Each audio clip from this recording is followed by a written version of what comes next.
오늘 금융통화위원회는 국내외 금융경제 상황을 종합적으로 검토한 결과 한국은행의 기준금리를 현재의 2.5% 수준에서 유지하여 통화정책을 운영하기로 결정하였습니다. 이제 그 배경과 향후 통화정책 방향에 대하여 설명드리겠습니다.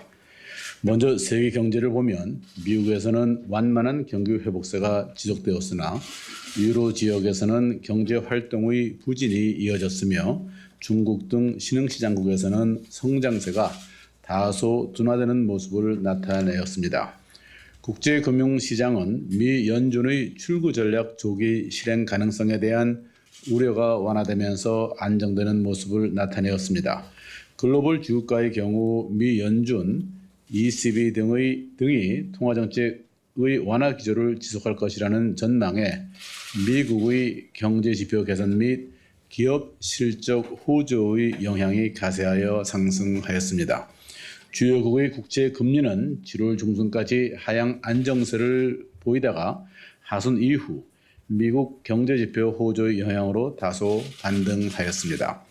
금융통화위원회는 앞으로 세계 경제가 미국 경제의 개선 등에 힘입어 완만한 회복세를 지속할 것으로 전망하나 미 연준의 출구 전략과 관련한 글로벌 금융시장 여건 변화 및 중국의 성장세 둔화 가능성, 주요국 재정 건전화 추진을 둘러싼 불확실성이 세계 경제 성장의 하방 위험으로 남아있다고 판단하고 있습니다. 국내 경제를 보면 수출을 중심으로 성장세가 완만하나마 지속되었습니다.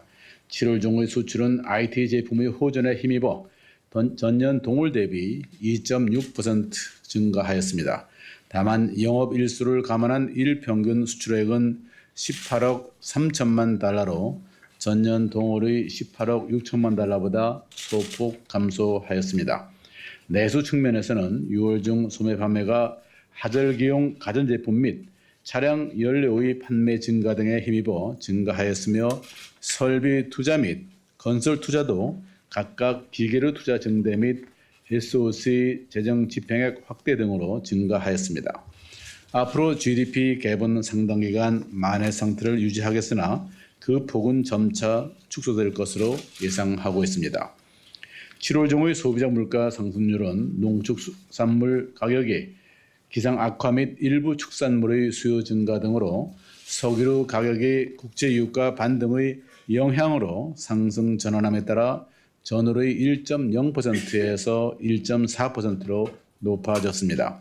농산물 및 석유류 제외 근원 인플레이션율은 전월의 1.4%에서 1.5%로 소폭 상승하였습니다. 앞으로 소비자 물가 상승률은 기상 악화에 따른 농산물 수급 불균형, 전년 하반기의 낮은 상승률에 따른 기저효과 등으로 현재보다 높아지겠으나 GDP 갭이 마이너스를 유지하여 당분간 안정세를 나타낼 것으로 전망하고 있습니다. 7월 중의 주택 매매 가격은 수도권에서는 하락세를, 지방에서는 오름세를 유지하였습니다. 고용 사정은 7월 지표가 다음 주에 8월 14일에 발표될 예정이며 6월에는 지난달에 말씀드린 바와 같이 취업자 수가 50세 이상 연령층과 서비스업을 중심으로 전년 동월 대비 36만 명 증가하였습니다. 금융시장은 미국의 양적 완화 조기 축소 우려가 완화되면서 대체로 안정되는 모습을 나타내었습니다. 장기시장 금리는 주요국 금리와 함께 하락한 후 글로벌 경제 지표의 개선 등으로 완만하게 상승하였습니다. 주가는 외국인 주식 투자 자금의 유입 전환 등으로 상승세를 보이다가 최근 다소 반락하였으며 환율은 하락하였습니다. 금융통화위원회는 이와 같은 국내외 금융경제 상황을 종합적으로 검토한 결과 이번 달에는 기준금리를 현 수준에서 유지하기로 결정하였습니다. 금융통화위원회는 앞으로 해외 위험 요인의 변화 추이 및 영향과 기준금리 인하 및 추가 경정 예산을 포함한 정부 경제정책의 효과를 면밀하게 검토하면서 저성장 지속으로 성장 잠재력이 훼손되지 않도록 하는 가운데 중기적인 시기에서 소비자 물가 상승률이 물가 안정 목표 범위 내에서 유지되도록 통화정책을 운영해 나갈 것입니다. 오늘 한국은행 기준금리를 현 수준에서 유지하기로 한 금통위의 결정은 만장일치였습니다. 자세한 내용은 약 2주 공개되는 의사록을 참조해 주시기 바랍니다. 지금부터 질문을 받겠습니다. 질문을 하실 때는 소속과 성명을 말씀해 주시면 고맙겠습니다. 네, 안녕하세요. 저 서울경제신문의 이현성 기자입니다. 최근 물가에 대한 걱정이 많이 나오고 있는데요. 오늘 방향 나온 것도 보니까 현재보단 높아지겠지만 당분간 안정세를 나타낼 것으로 전망된다 이렇게 보셨는데 최근 물가에 대해서 그렇게 우려할 수준이 아니라고 그럼 보시는 건지 좀 궁금하고요. 두 번째 질문은 어제 시장이 좀 출렁거리기도 했는데 최근에 이제 미국이 양적 완화를 축소할 수 있다 이런 얘기가 나오면서 한국은행도 다음 달에 금리 인상 가능성이 있는 것 아니냐 이런 얘기가 나오고 있습니다. 거기에 대한 총재님의 견해 좀 부탁드립니다. 첫 번째 질문이 최근 물가 상황에 대해서 어떻게 평가하고 있느냐 하는 얘기인데요. 잘 알다시피 7월 달에 저희가 과거에는 장마가 오게 되면 기상 여건에 따라서 채소 가격 등이 많이 올랐었습니다.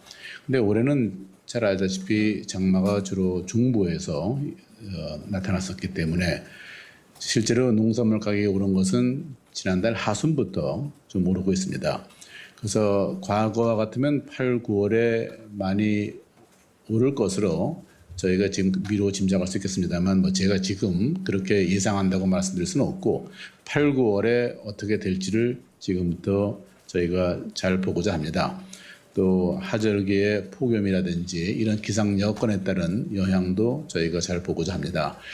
잘 아시다시피 우리나라의 경우는 물가의 결정 요인이 거의 50%가 공급 측면에서 오기 때문에 그런 면에서 물가를 전망하는데 어느 정도의 한계는 있습니다. 그러니까 수요 측면이나 다른 또 지속성이라고 얘기하는 기대의 영향이 훨씬 컸으면 나름대로 좀 안정적으로 전망할 수 있겠습니다만 현재로서는 그렇다는 말씀을 드리겠습니다. 오히려 저희로서는 지난달에 전망을 하면서 물가를 올해 1.7%로 해놨는데 이것이 저희가 갖고 있는 물가 안정 목표의 하단에 어느 정도 접근할 수 있을런지 지난번에는 1.7%로 해놨습니다만 그것이 어떻게 성취될 수 있을런지에 대해서도 큰 관심을 갖고 예의주시해 보면서 향후의 발전 과정에 대해서는 그 변화 과정에 대해서는 여러분들께 계속 정보를 제공해드리고 보고를 드리도록 하겠다는 말씀을 드리겠습니다. 현재로서는 그 정도로 물가를 보겠다는 말씀을 드리겠고 그 다음에 다음 달 금리 인상을 물어보셨는데 제가 잘 알다시피 이 자리에서 금리에 대해서 어떤 방향으로 갈 것이다 사전에 얘기한 적이 없기 때문에 아마 그런 것을 기대하지는 않으실 것 같고요. 어제 금융시장이 상당히 출렁거렸다는 말씀을 하셨는데 그것은 잘 알다시피 미국 연준의 몇몇의 지역 연준 총재들이 앞으로의 양적 완화 축소 가능성에 대해서 여러 가지 의견을 제시하는 것을 아마 시장이 그렇게 받아들이지 않았느냐 이렇게 생각을 하고 있습니다. 잘 아시다시피 기본적으로 시간의 문제이고 그것도 몇 달의 문제일지 모르겠습니다만 미국의 경제가 개선 추세를 보이는 한 미국은 아마 당초의 분석해서 또 가고자 하는 여러 가지 여건을 제시를 했기 때문에 마지막에는 소위 자기들이 갖고 있는 자료에 의존적이다. 소위 말해서 경기가 더 좋아지면 더 빨리 할 수 있겠고 또 하다가 나빠지면 다시 또 양적 완화를 할 수 있겠다는 여러 가지를 시사하는 그런 표현을 써가면서 일정 캘린더 베이스로부터 스레시홀드 어떤 조건을 제시했다가 지금은 이제 그 경제 상황을 보고 추진하겠다 이런 원칙을 제시했기 때문에 그러한 포워드 가이던스에 따라서 추진하지 않을까 이렇게 생각을 하고 있습니다. 네, 다음 질문 받겠습니다. 예, 아시아경제 박연미인데요. 오늘 그 통화정책 방향에서도 언급하신 부분인데 해외 위험 요인에 대해서 방금 그 말씀하신 부분을 좀 더 붙여서 질문을 드리면 여는 총재들이 잇따라서 출구 전략 가능성을 언급을 했는데 이거는 지난달 버냉키 총재 의장 발언하고는 약간 거리가 있는 것 같아서 다소 좀 헷갈리는 부분이 있고요. 그 상반기와 비교해서 미국 출구 전략 가능성에 대비해야 하는 우리의 여건이랄지 어떤 상황 변화가 있다면 어떤 것들이 있다고 보시는지. 그리고 하나만 더 질문드리면 방금 지표에 따라서 이런저런 그 메시지를 주고 있다고 말씀하셨는데 그게 고용 지표가 좀 더 좋아지면 출구 전략이 좀 더 당겨질 수 있다. 이쪽에 무게를 싣고 있다. 이런 말씀이신 건가요? 예, 지금 박연미 기자가 질문한 게 이제 출구 전략, 뭐 저희들이 같은 내용 씁니다만 이제 양적 완화를 축소한다는 거, 소위 QE를 축소한다는 문제하고 그 다음에 액세스라는 것은 이자율을 직접적으로 올리는 것을 시사하기 때문에 그 둘을 구별해서 씁니다만 뭐 기본적으로는 지금까지 해왔던 소위 비전통적인 통화정책 수단을 거둬들인다. 이런 면에서는 같은 거라고 볼 수 있겠습니다만 저희가 일반적으로 1단계에서 얘기하는 것은 850억 달러에 해당되는 여러분들 잘 아시다시피 450억 달러만큼은 국채를 다시 사는 거고 400달러, 450달러는 이제 MBS를 구매하는 겁니다만 이 850억 달러의 규모를 어느 정도 축소하느냐.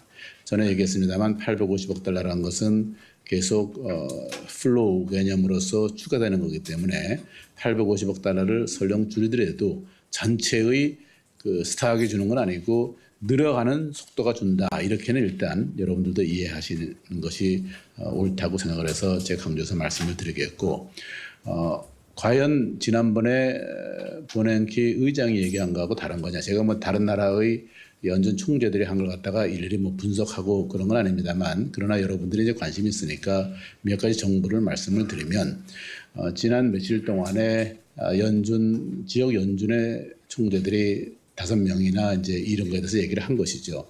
잘 알다시피 미국의 연준에는 거버너라고 하는 사람이 7분이 있습니다만 의장을 포함해서 그분들은 대개 이런 거를 많이 잘 얘기를 안 합니다만 연준의 총재들은 그러니까 지역 연준 12명 중에 총재들은 이런 걸 많이 얘기합니다. 근데 그중에 5명이 얘기를 했는데 그중에 3사람이 지금 FOMC에서 투표권을 가진 그런 사람입니다. 잘 아시다시피 연준은 FOMC가 12명으로 이루어져 있는데 그중 7명은 거버너고 5명이 연준 총재인데 그 연준 총재 5명 중 얘기를 했는데 그중에 3명은 투표권이 있으니까 매우 의미가 있는 그런 얘기라고 생각을 합니다. 기본적으로 버냉키 의장이 5월에 얘기했고 6월 19일 날 얘기를 했었고 그래서 그때 이제 버냉키 슈학이라는 게 나왔었고 또 이제 7월 10일 날에 의회 갔다 와서 기자회견을 했고 이런 1년에 버냉키 의장이 제시한 것이 조금 전에 얘기한 데이터 디펜던트 한다는 것을 쓰는데 그분이 처음에 얘기할 때는 아마 2014년 중반쯤 되면 미국의 실업률이 아마 7%쯤 되지 않겠는가. 그러면 그때는 이런 양적 완화가 아마 중지될 것이다. 라고까지 얘기하는 것이 그분이 얘기한 것이 다였고 또 그분이 얘기할 때 그 하나는 현재 그 당시에 7.5% 지금 7.4입니다만 7.5%의 실업률일 때 아마 한 2% 정도가 이 소위 시클리컬한 경기 변동적인 측면이기 때문에 그것이 이제 2% 정도 다시 말해서 5.5%까지는 구조적인 요인이고 추가적인 2%에서 반 정도 줄어드는 6.5 그러니까 1%인데 줄어들면 6.5가 되겠죠. 그렇게 그런 얘기들을 여러 개 한 겁니다. 6.5라는 거는 그렇게 되면 스레시 올드라는 것이 나올 때 6.5 나오는 이유고 이제 예상을 할 때 2014년 중반까지는 7%가 될 것이 아니냐 이렇게 얘기를 했었고요.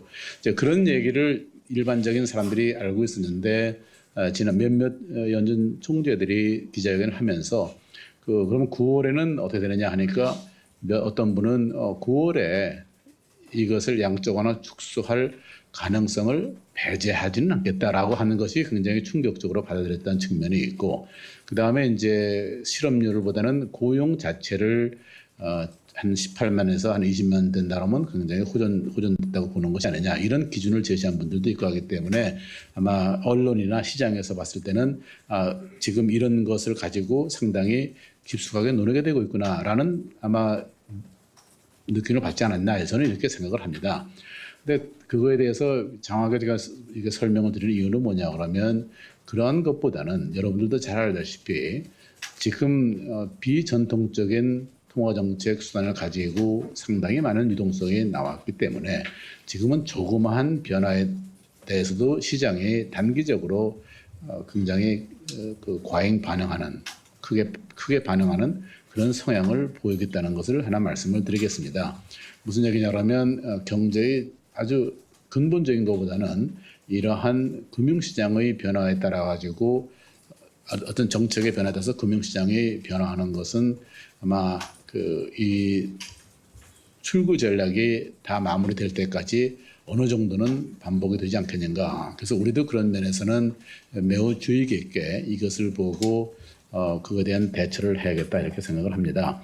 질문이 이제 뭐 대충 다 대답을 했습니다만 그거에 대해서 지금 이 소위 인식이나 판단이 바뀐 것이냐, 제가 볼 땐 그런 것은 아니라고 생각을 합니다. 당초에 얘기했던 대로 이제 데이터가 나오는 것에 따라 가지고 판단을 하면서 그것도 이제 일방향이 아니라 양방향으로 간다는 것은 아직까지 원칙적으로 되어 있는 거고요. 단지 미국 경제에 대한 인식이 어떤 분들은 다른 분들에 비해서 좀 더 개선 속도가 빠르게 되고 있다고 판단하고 있는 것이 아닌가 이런 생각을 말씀을 드리겠습니다. 네, 다음 질문 받겠습니다. 로이터 통신의 김세미 기자라고 하는데요. 최근 인도 루피가 달러 대비 사상 저점까지 내려가는 등 이게 최근 몇몇 신흥 국가들이 이제 자본 유출로 인한 피해를 보고 있는데요. 한국도 이런 피해를 볼 수 있는 가능성이 어느 정도 되는지 혹시 크다고 보시는지 알고 싶고요. 그다음에 이런 자본 이동 관련해서 한국 경제가 다른 신흥국들이나 다른 차이점이 있다면 취약점 같은 경우나 그런 게 있다면 어떤 게 있는지 알려주시면 감사하겠습니다. 예, 둘이 서로 연결되는 문제입니다. 그러니까 어떤 차이점이 있냐를 얘기하지 못하면 가능성은 다 똑같다고 볼 수밖에 없는 것인데, 제가 볼 때는 우리나라의 경우는 다른 인도를 얘기했습니다만 인도를 위시한 다른 신흥 경제권에서 최근에 경험하고 있는 그러한 것을 경험할 확률이 우리는 훨씬 낮다고 생각을 합니다. 잘 알다시피 여러분들이 우리가 거시 경제의 기초다. 이걸 잘못 이제 영어를 번역하면 fundamental 그러면 무슨 경제 구조가 좋은 걸로 이해합니다만 그렇게 그런 뜻은 아니고요. 이제 거시 경제적으로 볼 때 몇 가지 주요한 변수라는 것은 성장, 물가, 그다음에 실업률, 그다음에 경상수지 적자, 흑자, 경상수지 이렇게 한 서너 가지의 기본 변수를 가지고 그 나라의 거시 경제 상황이 어느 정도 건전한가 하는 것을 보는 겁니다. 잘 아시다시피 우리나라의 경우는 이런 다른 신흥 경제권과 달리 경상수지 흑자를 상당히 오랫동안 기록을 하고 있습니다. 지금 17개월째 경상수지 흑자가 저희가 기록 중이기 때문에 이런 면에서 본다면 다른 나라의 경제에 비해서는 좀 더 건전하다고 볼 수 있겠고, 성장률은 잠재 성장률만큼 성장하느냐 하는 것은 하나의 관건이겠습니다만, 그러나 재작년에 3.6, 작년에 2.0 하던 것이 전 1년 동안의 성장률을 보면 적어도 그거보다는 더 높게, 저희는 지금 2.8% 해놨습니다만 그 정도의 페이스로 가고 있기 때문에 성장도 다른 여건에 비해서는 물론 지금 인도나 브라질 이런 나라들은 경제가 어렵다고 합니다만 역시 신흥 경제권이기 때문에 성장률 자체는 우리도 높지만 그러나 가는 추세 자체는 우리도 지금 올라가고 있다 하는 것을 말씀을 드리겠고, 우리나라의 노동시장이 얼마나 건전하냐 하는 것은 말할 필요가 없이 실업률이 3%나 3.1% 상황이다 하는 걸 말씀을 드리겠습니다. 그러니까 지금 성장, 물가, 이 국제 수지라든지 그다음에 실업률 같은 걸로 봤을 때 우리나라는 다른 나라에 비해서는 비교적 거시 경제의 변수를 봤을 때 건전하다 말씀을 드리겠고, 다른 하나 추가로 말씀드릴 것은 우리나라는 거시 건전성 정책에 대해서 많은 관심을 가졌었고, 특히 금융 안정 측면에서, 그래서 다른 나라보다는 새로운 제도를 이미 도입한 거는 잘 아실 겁니다. 그래서 우리가 3종 세트라고도 얘기합니다만 그중에 이제 텍스는 세금은 원래 부과했던 것을 안 했던 걸 다시 하는 거니까 새로운 제도라고 볼 수 없겠습니다만, 나머지 2개 우리가 그거는 나름대로 외환 건전성 부담금이라든지 그다음에 이 외연 지점의 선물원 포지션에 대한 저희가 적절한 관리라는 것은 우리로서는 매우 중요한 하나의 수단을 도입한 것입니다. 그런 면에서 거시 건전성 정책 측면에서도 다른 나라에 비해서는 어느 정도의 안전장치를 가지고 있다. 또 하나는 외환 보유액 자체는 우리가 비교적 적정 수준을 가지고 있다고 판단하고 있기 때문에 이런 면에서 아까 지금 로이터의 김세미 기자가 질문한 차이점이 뭐냐 한다면 아까 거시경제 변수를 받을 차이가 나고 또 거시 건전성 정책 수단이라는 측면 차이가 나고 또 외환 무역 측면 차이 나기 때문에 그런 면에서 여러분들이 지난 한 달 또 2달 정도의 국제 금융 시장의 변동에서 우리가 가장 안정적으로 움직였고 우리의 환율이 또 가장 안정적으로 움직인 것이 다 이런 것을 반영하는 것이 아닌가 그렇게 생각합니다. 첫 번째 질문에 그럼 우리는 가능성이 없다고 보느냐 뭐 이런 것까지 한다면 제가 뭐라고 답을 해야 될지 모르겠습니다만 우리는 가능성이 그런 나라들 다른 그 신흥 경제권하고는 비교할 수 없지만 그럼에도 불구하고 중앙은행이 단 한시도 이것의 그 중요성을 간과하거나 이거를 제대로 모니터링하지 않는 그런 것은 없기 때문에 저희는 매우 유심히 이런 시장의 변화를 보고 있다 이렇게 말씀을 드리겠습니다. 최근에 이제 채권 시장 같은 것을 보더라도 외국인 투자 자금이 저희 과거에 어느 때보다 많게 지금 들어오고 있습니다. 올해 매달 들어오는 것의 평균이 한 1조 7천억 되는데 우리나라의 월별 평균에서는 재작년이 제일 높았습니다만 그때 한 1조 5천억 됐거든요. 그러니까 이런 면에서 보더라도 한국 경제는 다른 나라의 경제와는 차이가 난다. 이렇게 말씀을 드리겠습니다. 네, 다음 질문 받겠습니다. 네, 내일신문 김영상 기자입니다. 그 회사채 정상화 방안과 관련해서 좀 여쭤보고 싶은데요. 그 지난 7월 정부가 발표한 그 회사채 시장 정상화 방안을 보면 한은이 정책금융공사의 그 유동성을 지원하는 방안이 제시됐는데요. 그런데 아직 금통위에서는 이 유동성 지원과 관련한 안건을 별달리 논의하지 않으신 걸로 압니다.